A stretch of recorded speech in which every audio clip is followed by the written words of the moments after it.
I'm Mary Powers from Career Connect Northwest, hosted at the Northwest Educational Service District 189 in Anacortes, Washington. And welcome to Career Spotlight. Today we have a special guest who's going to introduce himself in a moment. And we are going to be talking about engineering, aerospace, and manufacturing careers. Hi, Ermias, go ahead and introduce yourself. Hi, Mary. Thank you so much for having me. Hi, everybody. My name is Ermias Hagos. I am a recent graduate from Western Washington University with a manufacturing engineering degree, and now I'm currently working for a large aerospace company. Great, thank you so much for being here. So, I work with a lot of students in middle schools and high schools, and they often indicate interest in going into engineering or they like building things or designing things, but sometimes they're not sure where to start. Can you share how you figured out your career path and how you pursued that? Absolutely. So initially, when I was going back to when I was very young, my initial interest was architecture. And I wanted to do architecture because when I first came to the United States with my mom, I was fascinated by the buildings, the super tall buildings, and I wanted to have my own building, in fact. And that kind of tinkered away and kind of went into the civil side of things. Then I wanted to do civil.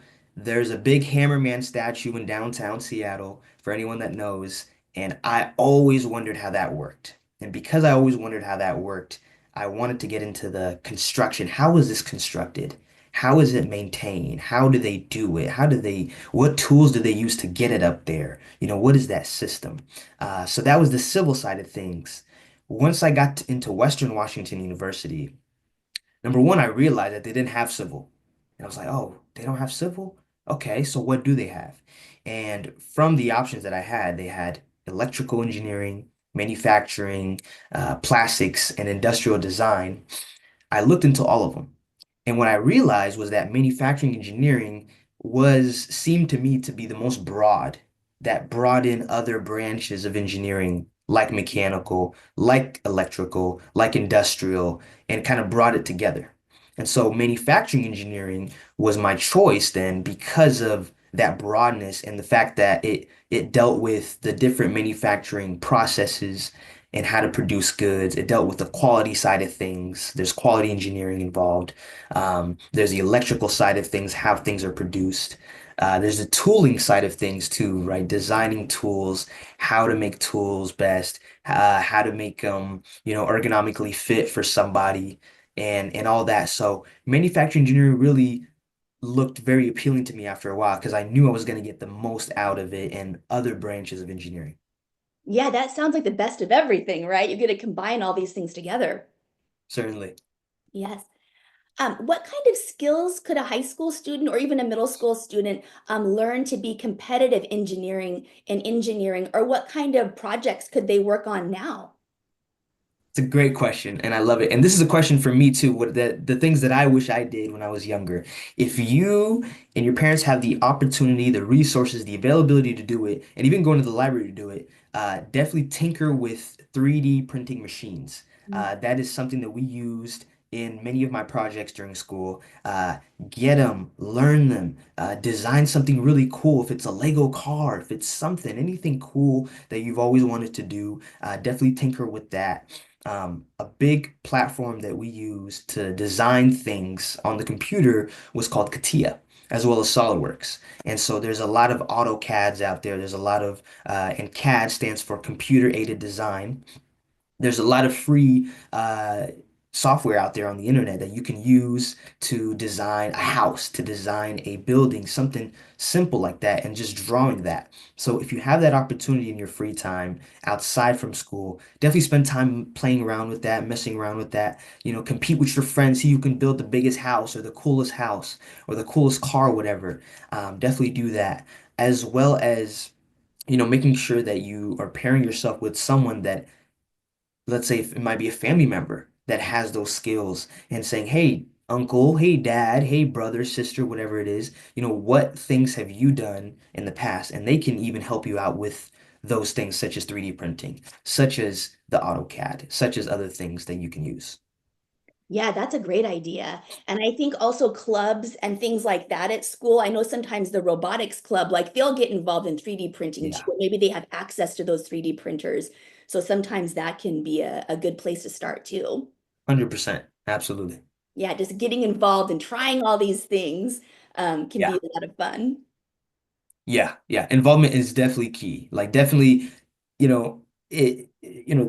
have the technical side of things what you learn in school from your teachers and everything, but also if you have the opportunity, join an after school club. The robotics club in the high school that I went to competed on the world stage level, actually. They were very good. And one of the things I wish I did was get involved in them because I always thought, oh, that's really cool, but it may not be for me. But it doesn't hurt to try. Right. Yeah, you might discover something that you had never thought about before, or meet somebody as well when you meet other people in these fields and then figuring out where they go to school, where they end up getting jobs. That can also be helpful too. Hmm. Yeah. Certainly. All right. And then last, what advice would you give to a student who's trying to find their career interest? The advice I'll give him multiple pieces of advice. Number one, it's okay to take your time. There's no rush, and definitely you want to figure it out going into college, but you want to take time too. You want to kind of quiet out the noise. A lot of people might say, "Hey, do this. Hey, do that. Hey, you should be a firefighter. Hey, you should be a doctor. Hey, you should actually be a lawyer. You should be an engineer."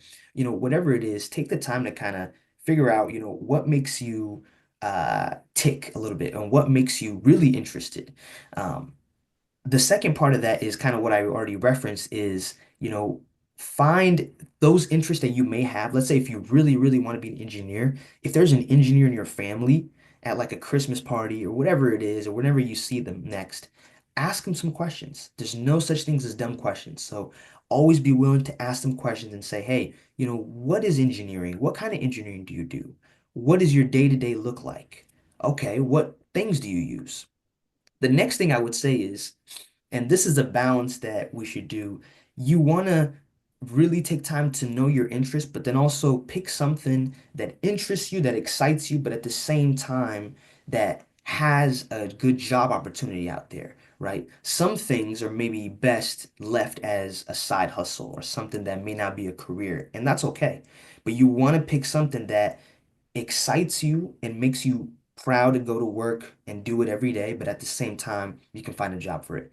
The last piece of advice I'd give is there is a platform called LinkedIn where you can connect with other people, with other job hiring managers, whatever it is. Start now in high school. Make an account, kind of get to know it, start learning about companies that you want to work for and the different hiring people. And get that going now before college so that you'll be ahead of the game. Yeah, that's great advice. I do. I love LinkedIn too. They had a lot of like internships on there, or even like micro internships, just small things that people could do that don't take much time, but Yes. just to get that exposure. So yeah, that's great advice. Yeah, and Mary, I do want to say too, internships. I'm so glad you brought that up. I had the opportunity to have an internship with one of the companies that I was with. That's not the company that I'm working for now, and that's okay, right? Because again, it's the internship kind of gears you up for that field that you're studying, or it may not be related to, but regardless, you're gaining the skills that you need. You're also gaining the connections that can be very helpful down the line. Yeah, absolutely. Well, thank you so much for being on Career Spotlight. Thank you, Mary. Take care, everyone.